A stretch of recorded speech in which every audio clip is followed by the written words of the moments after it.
was very late at night. And then I heard and felt footsteps in the room coming in through the door.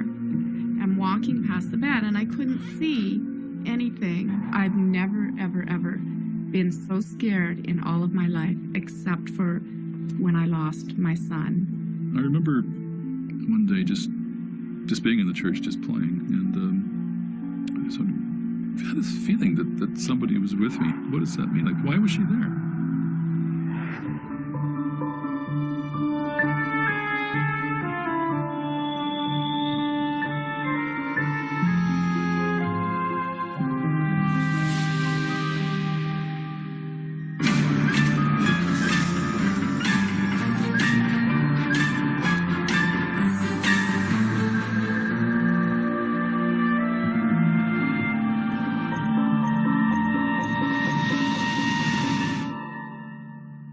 I felt like I was a very spiritual child in terms of the church and things like that. Like, we were Catholics, but we weren't sort of hardcore at all.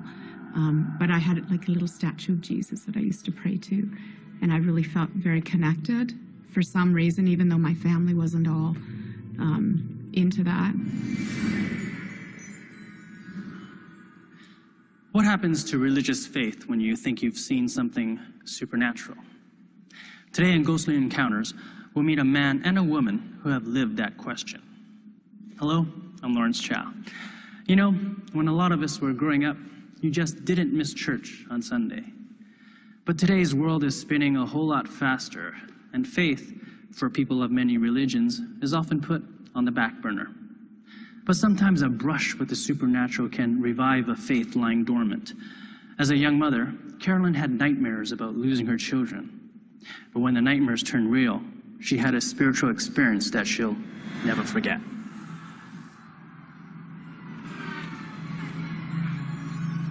My sisters and I took all our children, and we collected them, and we took them off to the PNE, which is the exhibition in Vancouver.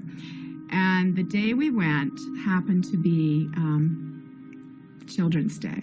I had Connor, who was 3, and Brendan, who was, we were pushing in the stroller. Connor was very, very interested in the motorcycle ride. You know, he absolutely loved it. So we let him do that. And then off we went on our merry way. The baby was in the stroller, and Connor was right beside me. And then he wasn't. And I said, Ginny, where's Connor? And she said, Kathy, where's Connor? And none of us knew where he was. And we each thought the other was watching him. I will always, always, till the day I die, remember the panic that just flooded through my body. I just started running. And as I'm running towards him, I'm getting more and more scared because I'm thinking about, what if he isn't there? Then what? I don't know what my next move is. I don't know. And I got to the motorcycles, and he wasn't there, and they hadn't seen him, and they didn't know who I was talking about. And so I started to run as fast as I could run. And I ran out of the little kid playland area, and then I started calling that God. And I don't know if the face was in my head yet then or not. I don't think it was. But I just started calling, help, help, help, help my little boy. Help me find my little boy. Help me find my little boy. Help me find my little boy. And I swear to God, the weirdest thing happened. It was like I hit a wall, like an invisible force field. Boom! Like a big hand came out and just went and pushed me here and just went stomp. And I dropped to my knees and I started to pray.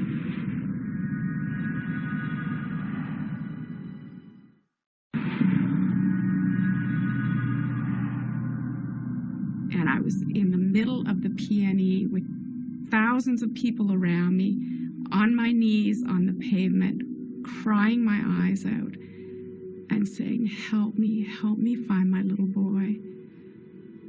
And this thing just took this hand, took my head and turned it. And there he was. And he was 20 feet away from me. And he was all alone. And there was nobody near him either. It was like we were the only two people in the world. And he was standing there crying quietly. And if that hadn't stopped me, I was going that way. And I wouldn't have seen him. And I wouldn't have found him. And I ran over and I grabbed him and I hugged him and I loved him.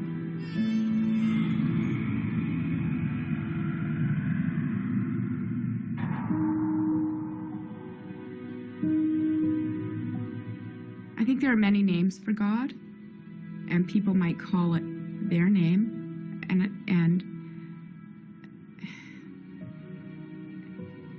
they might say it was God, or they might say it was an angel. I think it was one of God's angels. That's the face that I can put to God.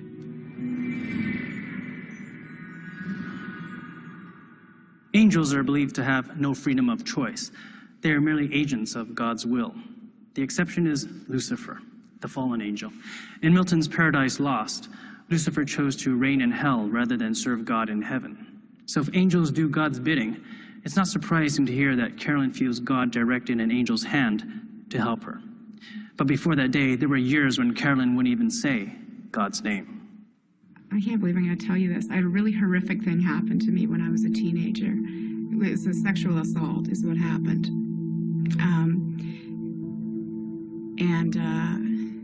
And I didn't tell my mom and dad, and I didn't tell anybody until years later, you know. But at the time, I didn't tell anyone. Yeah, and so because I didn't tell anyone, I was alone with it. And you start to develop a sense of your own self-sufficiency, and you trick yourself into thinking that you are capable of dealing with it. Because I was a very capable person. I was quite bright, and I could do things. And I thought, well, and this I can also do, and so I isolated myself from everything, from everybody, and from God, from that face. I stopped talking to him about things. Carolyn turned away from God after going through that terrifying ordeal. She found her way back to him on the midway because she felt he answered her cry for help. That renewal of faith convinced Carolyn she wasn't alone, and that she could now confront her attacker and send him to jail 16 years after the assault. But as she re-embraced her faith and prepared to go to court, the attack took on new resonance and challenged her faith yet again. My head was into, okay, in a month I have to go to trial and it's going to be horrendous and they're going to tear me apart and blah, blah, and I have to relive this whole horrible ordeal. And as I'm thinking about that, all those old feelings are coming back of I'm worthless and not worth loving, So yeah, vulnerable. I guess that would make me vulnerable to all kinds of things. It was very late at night. And then I heard and felt footsteps in the room coming in through the door and walking past the bed, and I couldn't see anything. I felt this sense of creeping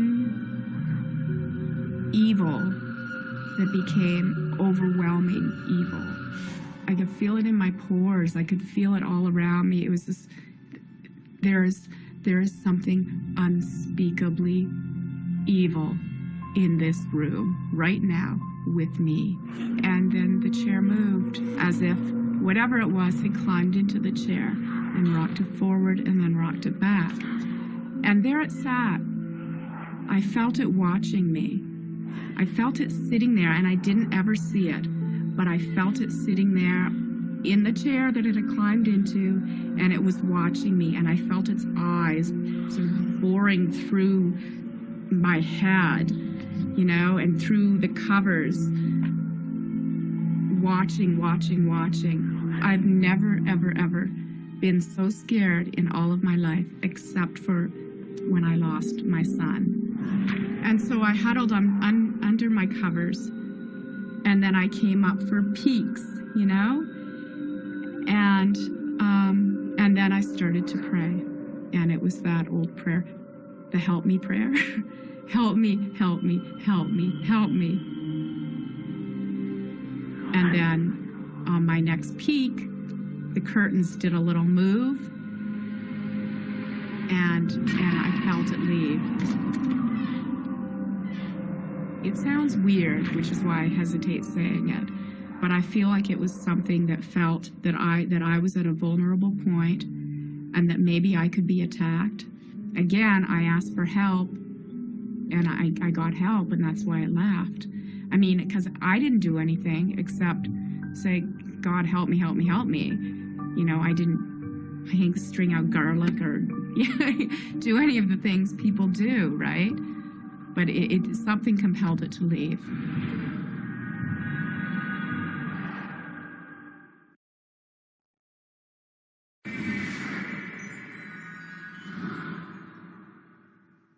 Carolyn thinks she got help because she was ready to receive it.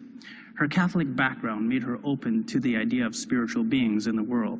Catholicism is one of the Christian streams that still embraces such a belief.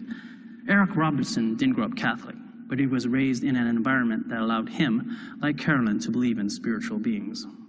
All of my family were involved in some way in the book business.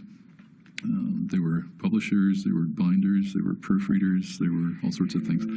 So I was surrounded by all manner of books when I was a child. And for some reason, there was a series of books that came from the 1880s by the people that had been involved in the Society for Psychical Research. So I heard all sorts of things about apparitions and thought transference and early hypnotism and that sort of thing. So that's always been of extreme interest to me. I come from a background in Edinburgh, the spiritualist movement is very, very strong. My aunt was a spiritualist and attended the Spiritualist Society in Edinburgh that was founded by Conan Doyle. In Scotland, a lot of these things are taken for granted, and taken for granted in a good way, in a, I'd say, childlike, naive way, in a way. It just, these are things that can happen, and yeah, sure. And if you believe that, they do. The spiritualist movement offered communication with the dead, and it was understandably popular in post-war Scotland. But Eric's passion lay in another direction. As a boy, all he wanted to do was play the organ, and that devotion led him into some frightening situations. In the place that I did most of my practice, I would cycle to this church at night and park my bicycle in the graveyard. And then I'd have to go and get the key from the manse, which was across the graveyard. I would get the key, and I had to come back through the graveyard, back into the church, and find the only light in the dark by feel. I had to feel along the walls, find out where it was, and then get the organ on and start to practice. And all of the time looking into a black void all around me. All I could see was the music about a foot beyond, and then a black void. And that sets up a certain number of feelings. One is fear, which you constantly try and downplay it. My desire to play the organ was so strong that I was able to overcome that fear while I was playing. The hardest part was coming into the church, and even harder than that was going out. I always felt that, I had to go real fast and get out of there quick, back into the graveyard. So essentially the feelings I had when I was really young were feelings of fear, combined with feelings of total exaltation. I mean, being a 10-year-old boy, being able to do whatever you wanted on a huge instrument was just, It's amazing. And I mean, I just no other way to describe that.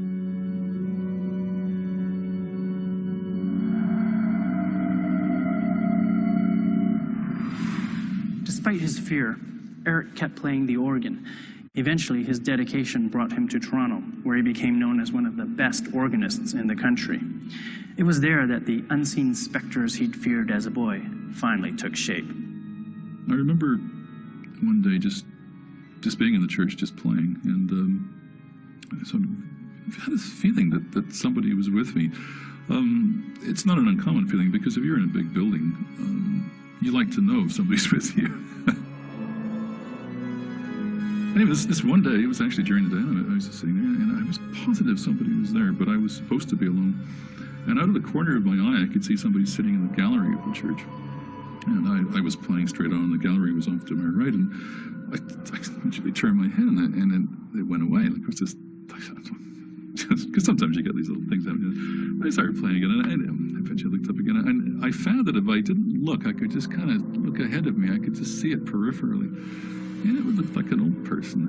But I discovered if I looked at it, it would go away. And I thought, oh, that's really weird. And I was starting to feel a little strange, actually, because I'm getting this sort of prickly feeling on my neck and just feeling uncomfortable a bit. And I discovered that if I didn't look at it, it came back. And this person, I had the feeling it was an old lady. It looked like an old lady to me, who appeared to be wearing just sort of not normal clothing, just sort of something. I think sometimes when we think we're frightened, I'm not sure that we actually are. I think we're just experiencing something important, or something that's got a real rush to it, you know. And I think that's an important distinction. So I think when I felt what I thought was frightened, I think it's more complicated than that. I don't think it's just, you know, somebody's chasing you with a cleaver or something. That's terror. This is not fear, is not terror. It's an awareness that something significant is happening. Often those who think they've seen a ghost deny it. They're afraid of being called crazy. They have what our psychotherapists call a strong adult ego state, the so-called thinking mechanism. Rather than deny it, Eric tested his adult ego by asking for more evidence. He told the apparition to bring it on. That was the first thing I did when I went back, and I had to look up in the gallery and see if she was still there. Of course, she wasn't. But started thinking more and more about what does that mean? Like, why was she there? Like, why would that happen? You know, it just doesn't happen. I mean, why? And then it happened again, and this time I thought to myself, you know, this is not scary anymore. This is interesting. This is really, really interesting. And I just went through the same process again, but not with the same degree of wanting to look. I just kept on playing, and I got the impression that I was with somebody and that somebody was with me, and everything was okay, you know. I had a really strong feeling of not being alone. She's wise and she's friendly. I think she's friendly. She's certainly powerful. She's completely silent. Completely and utterly silent. It's like being in a vacuum. It's like being in a recording studio with nobody in it. It's just dead. There's just nothing happening at all in the air. Nothing. Got the feeling that everything sort of went quiet and stood still. It's an envelopment of quiet. I can stay doing what I'm doing, and she'll stay where she is. And in terms of feeling, I do get a feeling. I get a feeling of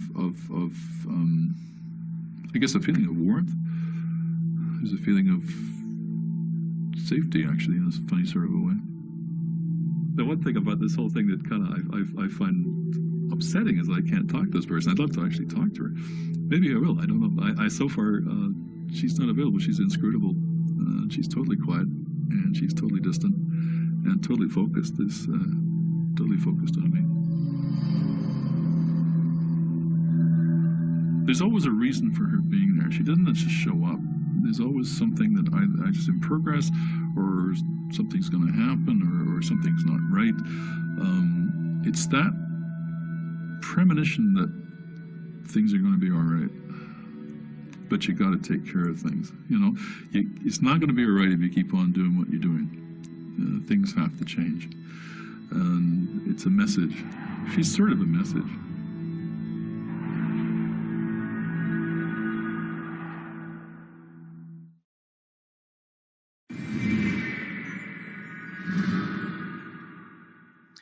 Many religions, including some Jewish and Christian groups, steer away from the spirit world. There's a fear that when you open that door, evil can come in with the good. But as Carolyn and Eric's stories show us, accepting the idea that there are spirits can have a positive impact on faith. Carolyn needed the God she'd known as a child. Eric needed the reassurance that there is life beyond what we know here on earth, and both found their faith was made solid as a result of their encounters with the supernatural. I am absolutely convinced that I'm not alone in this world. From that, I'm absolutely convinced of it. There is another part to life. There's another stream of life, and I can feel being in it, and I can feel being out of it. I have an absolutely unshakable faith in God, and that's cool, and that stays with me through any amount of turmoil and any amount of things that could possibly cause me to question His presence in my life and His power and the power of these angels. Anything that could ever cause me to question that, I just go, nope. You know what? I know, because I lived it, and I'm not given to flights of fancy at all.